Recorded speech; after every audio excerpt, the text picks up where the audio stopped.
Boa noite. Nós estamos agora, nessa madrugada, que é o melhor momento para se conversar. Ou pelo menos para você, depois de um dia de cansaço, de estresse, estabelecer algumas situações onde você pode se orientar. Sabe, há 2 dias eu era para já ter postado outro vídeo, já feito outras situações, mas não deu. Tudo bem, isso aí vamos ficar para outro momento. Mas foi engraçado que nesse período foi interessante porque veio uma pequena lista de temas a serem falados na conversa, nas situações que, no dia que eu fui na cidade chamada Ceilândia, que é a cidade onde minha mãe mora, e acabou não dando para o culto. Inclusive, estou convidando a partir de agora, quem vê esse vídeo, os 12 dias de guerra para 12 meses de ação de graça na minha igreja, a Igreja Batista Ebenezer de Samambaia Sul. Bom, e aí veio muitas coisas, assuntos como dízimo, como conversas que rolaram em torno disso, mas não é isso que eu quero falar, isso falar para depois. Mas teve coisas, por exemplo, como a ministração, eu já agradeço de antemão a Raizane Cássia, que a pedido da Larissa Braga, lá de Santos, pediu para mim ver esse vídeo que resolveu me pontuar algumas questões. Questões que eu queria, desde o primeiro momento eu queria falar desse momento, dessas situações, porque eu vejo que todas as pessoas, mas principalmente as mulheres, nesse caso a Raíssa pontuou lá, da questão da vontade da mulher casada, da vontade dela constituir uma família, do casamento em si. Ela contou um testemunho maravilhoso, melhor dizendo, sobre a questão de um sonho que ela teve.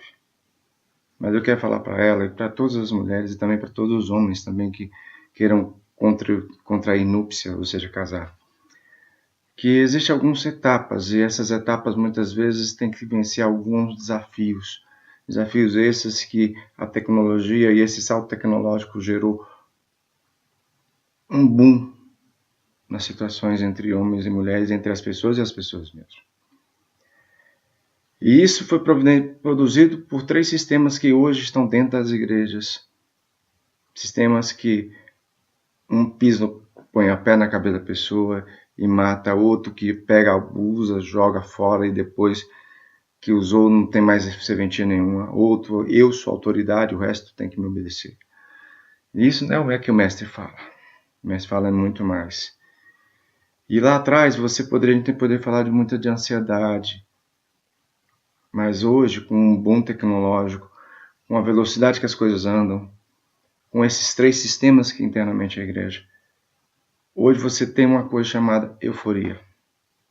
A euforia, ela tem por tendência e por característica ser uma potencialização da ansiedade. E eu, em alguns escritos que eu estava me preparando para essa ministração, eu coloquei algumas questões para pensar. Por exemplo, antes de chegar lá na frente, eu coloquei uma coisa chamada a questão que a inveja é uma das piores formas de idolatria. E da ansiedade à euforia, potencializações de uma em relação à outra. Esses escritos eu estou preparando um livro lá na frente e depois a gente conversa, mas eu espero em Deus que eu possa estar mais na frente escrevendo sobre isso. O que é euforia? Eu já dei uma introdução no início, mas hoje a euforia é um passo superior à ansiedade. A euforia é aquele espaço onde você está dizendo assim. A ansiedade é aquele passo. Eu preciso, eu tenho que estabelecer metas e eu começo a me ansiar e começo a produzir algumas coisas que não são tão boas. Pois bem, a ansiedade é isso. A euforia é um passo adiante. A Bíblia nos fala em alguns momentos que o próprio Mestre Jesus fala o seguinte: não andeis ansiosos por coisa alguma. Ponto. Ele falava para que a gente pudesse procurar o equilíbrio, a unção, os sinais, e principalmente ter uma vida controlada pelo Espírito Santo de Deus. Pois bem, mas nessa situação, a partir de 1950 mais ou menos, onde as coisas começaram a tomar uma forma, uma dinâmica própria, e maior. E na virada dos anos 90, dos anos 80 para os anos 90, e principalmente com o advento da internet, surge um boom. Esse boom se chama euforia. Essa alegria descompensada misturada com essa ansiedade desequilibrada. Ah, mas Sérgio, quer dizer que nós não temos que andar sem ansiedade nenhuma? O mestre não disse sim, o mestre disse isso. Mas uma pessoa sem ansiedade alguma, na conjuntura atual, ela é uma pessoa pasmada, é uma pessoa parada, é uma pessoa que está vivendo por viver. Mas a pessoa tem que ter um controle sobre isso. Infelizmente, esse controle não está podendo ser exercido na medida que eu e você estamos tendo e querendo viver. Vivendo um dia de cada vez é a proposta que eu tenho colocado em dizer que você pode levar uma vida vitoriosa, tentando e procurando controlar esses impulsos. A euforia nada mais é, nada menos que você recebeu uma notícia hoje, uma pregação hoje, uma palavra hoje, uma oração hoje, e amanhã viver descompensadamente.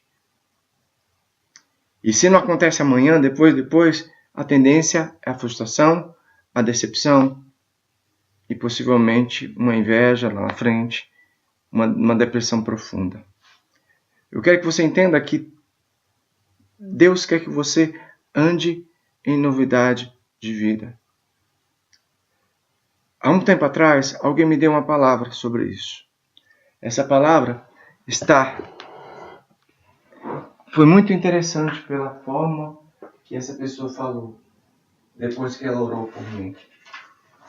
Chegando em casa, essa palavra eu vi na mesa do meu computador e estava lá a mesma palavra que foi lida, que diz o seguinte, no mousepad: não andeis ansiosos por coisa alguma, antes fazei, sejam conhecidos os vossos pedidos diante de Deus pela oração, súplica e ação de graças. Pois bem, você tem feito isso? Ou você tem deixado que a ansiedade vire uma euforia para virar uma decepção e uma frustração? Eu sempre disse, e eu sempre, no início da minha vida cristã, Deus me ministrou muito isso, porque eu sei que eu quase morri de ansiedade já por situações provocadas pela tal. E ao mesmo tempo eu percebi o que é euforia. E eu sempre, a partir do momento que eu aprendi a partir do entendimento dessa frase, eu entendi claro e objetivamente aquilo que o Senhor estava querendo falar. Perdido por um, perdido por mil. Ou seja, não é viver a vida de qualquer jeito, mas adianta você querer controlar aquilo que você está querendo, ou melhor, ou você tem que controlar aquilo que está querendo te controlar. Pensa nisso. E eu vou voltar a colocar a seguinte questão, essa frase, esse versículo bíblico, que diz que não andeis ansioso por coisa alguma, antes de tudo sejam vossos pedidos conhecidos diante de Deus pela oração e pela súplica e com ações de graças. Espero que, ao falar esse versículo, a tentar abordar um pouco, talvez não foi muito claro, depois eu volto de novo a isso. Eu quero te desejar uma boa noite de sono, um bom dia, se você vê de dia, de noite, não importa, mas que você viva um dia de cada vez. Que a promessa do Senhor se cumpra a partir de hoje é o que eu e você queremos, mas que a partir de agora você possa viver um dia de cada vez. Se chegar a receber uma palavra hoje, nessa quarta-feira, e chegar na sexta-feira não acontecer, e você pirar, e você entrar em depressão, e você começar a questionar Deus e o mundo, o planeta ou você mesmo. Para que isso não aconteça, não andeis ansioso por coisa alguma. Tenta controlar o que está tentando te controlar. Se você não está dando conta, passa para o banco do carona e entrega ao Espírito Santo, que esse Espírito da verdade que não mente poderá te guiar. Aqui é Antônio Sérgio Mendes, falando de Samambaia Sul, Samambaia Distrito Federal. Viva um dia de cada vez. Boa noite.